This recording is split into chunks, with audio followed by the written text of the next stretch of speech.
hoy es 19 de noviembre, Día Mundial de la Prevención del Abuso Sexual Infantil desde el año 1990. Vamos a hablar del bullying por el Día de la Lucha contra la No Violencia y el Maltrato Infantil. Para eso estamos ya mismo en comunicación con Analía Forti. Hola Cecilia, buenas tardes.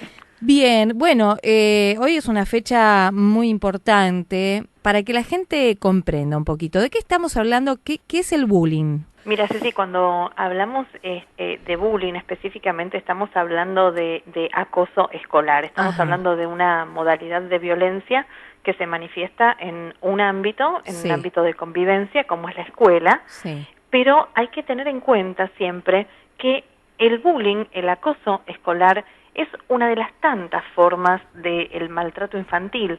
Vos sabés que el maltrato infantil es algo muchísimo más abarcativo y a veces está bueno no sectorizarlo tanto, no caer en estos reduccionismos, sino verlo en una forma amplia, porque el bullying es un modo más dentro de todas las formas de maltrato infantil que hay.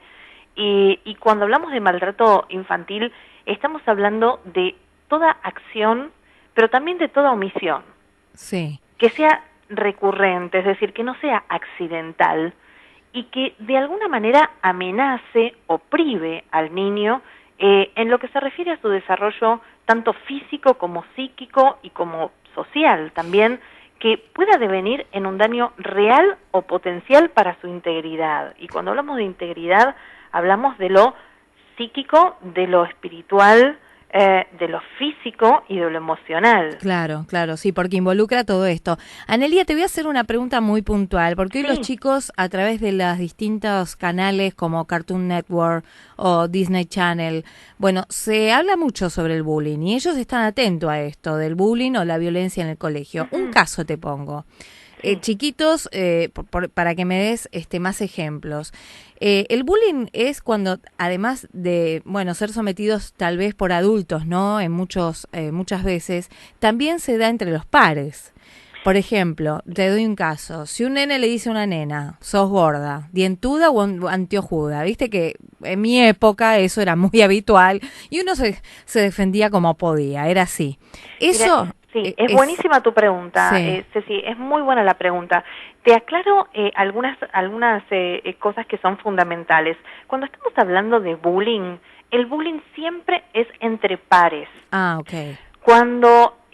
Claro, absolutamente, siempre es entre pares. Cuando ya interviene un adulto, ya estamos hablando de abuso, ya estamos hablando de maltrato psicológico, claro. ¿sí? Porque la relación ya no es simétrica.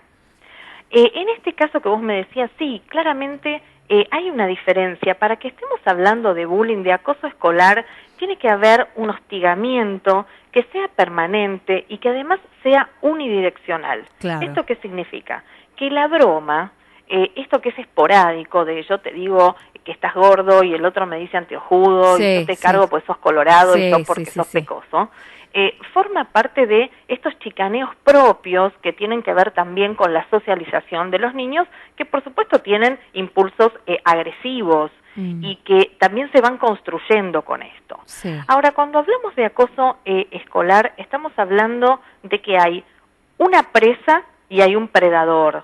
Hay un hostigador que en forma repetitiva lo que está haciendo es, de manera sistemática y metódica, infligirle a otro una tortura de índole psicológica. Y la única manera, digamos, de que esto no suceda es hablando con ellos, digo, esta es una de las formas. Mira, en realidad, en lo que tiene que ver con la prevención del bullying, yo siempre digo que no es bueno quedarnos únicamente con el fenómeno, sino que hay que hacerlo un tanto más abarcativo. Hay que tener en claro, primero para los papás, que es fundamental el refuerzo de la autoestima de sus hijos en el ámbito de la casa. No minimizarlos, no criticarlos permanentemente, resaltar, destacar sus virtudes, sus logros, porque para que un chico aprenda a quererse y a respetarse, tiene que, obviamente, en su medio familiar, ser querido, valorado y respetado. Ahora, fomentar la autoestima por parte de los papás y no burlarse ellos mismos en los ámbitos familiares de sus hijos es algo de central importancia. Por otro lado, es importantísimo por parte de los docentes estar atentos a que los patios, los pasillos, que son estos ámbitos de la educación, que no son ámbitos estructurados, ¿no? Porque en el aula están todos sentados, hay una autoridad, son espacios más libres, si se quiere. En los recreos, por ejemplo. En los recreos, claro. En los cambios de hora, sí. En los trayectos de ida y de regreso a la casa. Es importante que los docentes estén atentos, a los abucheos a determinados chicos, a las pintadas que hacen en las paredes, cuáles son los nombres que aparecen como recurrentes. Y es importante, además, que los chicos sepan algunas cosas, algunas cuestiones puntuales, los chicos que están siendo víctimas de bullying. En primer lugar, que nunca deben responder a una agresión con otra agresión. Esto lo único que genera es una escalada de violencia que no hace realmente nada por solucionar las situaciones de acoso. Por otro lado, es importante que sepan que no deben reaccionar al hostigamiento, porque esa reacción es lo que el hostigador está buscando, esa es su satisfacción. Claro. Los tienen que ignorar. Ajá. Como si no sintieran. Sí, ignorarlos. Exactamente. Entre los chicos es muy difícil esto. Es muy difícil, por supuesto que sí, pero esto también tiene que ver, Ceci, con que los chicos aprendan determinadas habilidades sociales, que las habilidades sociales son esas destrezas que se adquieren en la interacción con el otro y con el entorno. Y tienen que aprender también a ser asertivos. Es un trabajo, es una tarea de los papás, de los docentes y de los chicos, pero ese es el camino de la psicoeducación. Claro. Vos sabés que cuando, yo veo este tipo de informes de bullying, y ahora que estoy hablando con vos, obviamente uno se retrotrae a cuando era chico y estaba en el colegio, y estas cosas siempre han sucedido. Puede ser que esté más de moda ahora, ¿por qué? Mira, en realidad no se trata de que esté más de moda, te lo amplío en cierto punto. Sí. Si vos te pones a pensar, hace 20 años, si estamos hablando de los años 90, nadie hubiera mencionado que el hecho de que una esposa fuera maltratada implicara un fenómeno psicosocial. Y sin embargo, hoy estamos todos los 25 de noviembre conmemorando el Día de la Lucha por la eliminación de la violencia hacia la mujer. Sí. Todo lo que tiene que ver con fenómenos de violencia, de alguna manera estaba reservado a lo que tenía que ver con los ámbitos familiares privados. Ajá. Lo que ha sucedido no es que se ha puesto de moda, sino que los medios de comunicación, que realmente han tenido que ver muchísimo con esto, y tanto que se los castiga en muchas oportunidades, esto es algo para resaltar, porque los medios de comunicación han cumplido de alguna manera la función de llevar esto a conocimiento público. Han sacado las situaciones de violencia del ámbito de lo privado, entonces han llevado muchísima información, se ha empezado a investigar, a estudiar más este tipo de fenómenos, y de alguna manera ya han tomado una dimensión a nivel comunidad que, suma. Sí, suma. Suma porque es información. Claro, sí, claro. Hoy tenemos mucho más todo a la mano, entonces hay muchos más medios de información, diferentes formas, y también esto se debe a que también responde, ¿no?, a esto. Pero digamos, cuando hablamos de bullying, no hay que alarmarse, sino, uno cómo lo puede empezar a tratar. Por ejemplo, en el ámbito del colegio, ¿no? Tenés tu chico, tu hijo, tu hija, que, padece bullying, o te enterás que, alguien del curso, es burlado, ¿no? Estas cuestiones. ¿Cómo uno puede, inmediatamente tiene que avisar esto al colegio, trabajar junto con el colegio? Mira, muy buena también tu pregunta. Hay cuestiones centrales para tener en cuenta en estas cuestiones, que son orientativas para los papás, pero también para los chicos. Sí. No los dejemos fuera de esta situación porque los involucra. Te respondo por partes. Sí. Por un lado, de parte de los chicos es muy importante, en primer lugar, que tengan conciencia, que sepan que ellos no son culpables de la situación que están viviendo, no son culpables de ser hostigados. El problema no lo tienen ellos, sino la persona que los hostiga. Sí, sí, sí. Por otro lado, es importante que sepan que no tienen que afrontar y que atravesar esta situación solos, que pueden pedir ayuda, que la situación que están viviendo no es una situación vergonzante. Ajá. Esto significa que tienen que comunicar lo que les está sucediendo a algún adulto, aunque no necesariamente sean los papás.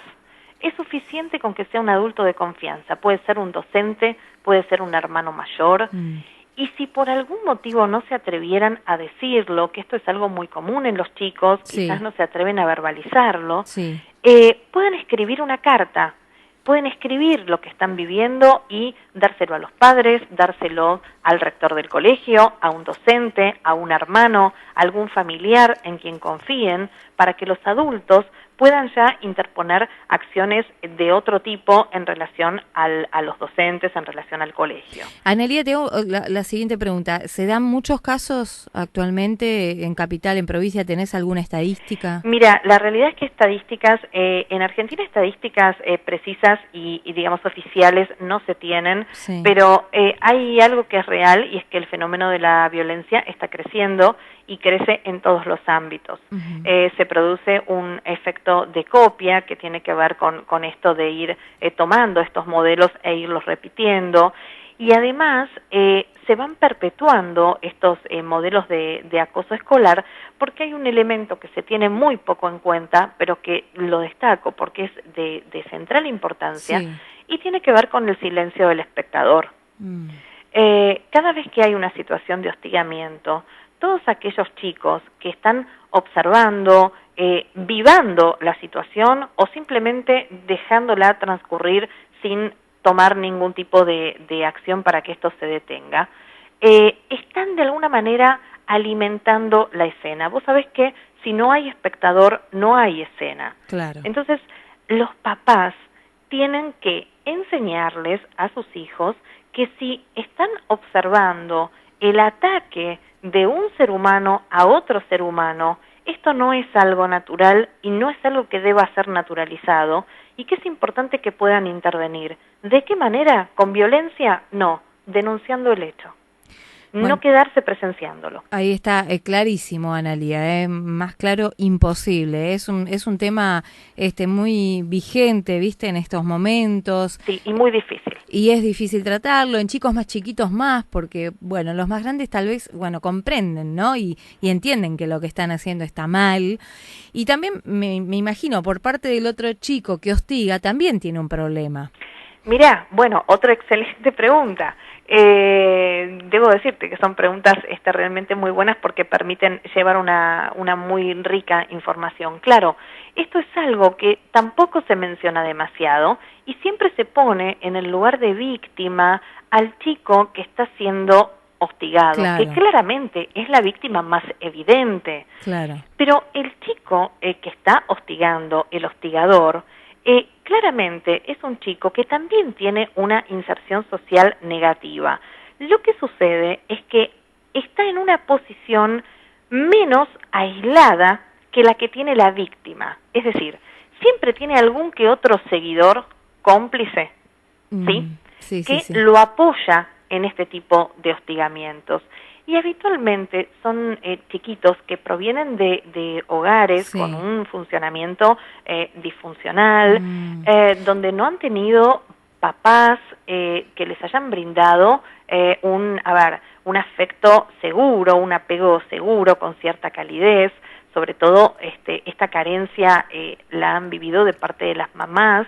¿Y estos chicos que hostigan también pueden haber sido víctimas también de maltrato en su casa? Absolutamente, porque vos sabés que yo justamente te refería a esto. El maltrato no necesariamente tiene que ver con maltrato físico, no necesariamente tienen que haber sido maltratados físicamente o burlados en su casa. Pero si hemos tenido una mamá que no nos ha brindado presencia, seguridad, calidez, y que de pronto no ha sabido transmitirnos ciertos límites y nos ha educado con modos disciplinarios autoritarios que quizás oscilaban entre lo que es la permisividad y ciertos métodos coercitivos que pueden incluir el castigo físico. Sí. O si bien fuimos víctimas de cierto abandono, de cierta negligencia en lo emocional, que tiene que ver con esto de no estar presente frente al llanto o frente a la sonrisa de este niño, esto también es maltrato. Entonces, de alguna manera, esto vivido se proyecta en lo social. Bueno, clarísimo, Analía. Te agradezco mucho la comunicación con Radio Buenos Aires. Por favor, a ustedes. Adiós. Hasta luego. Bueno, muy claro lo que estábamos hablando con Analía Forti.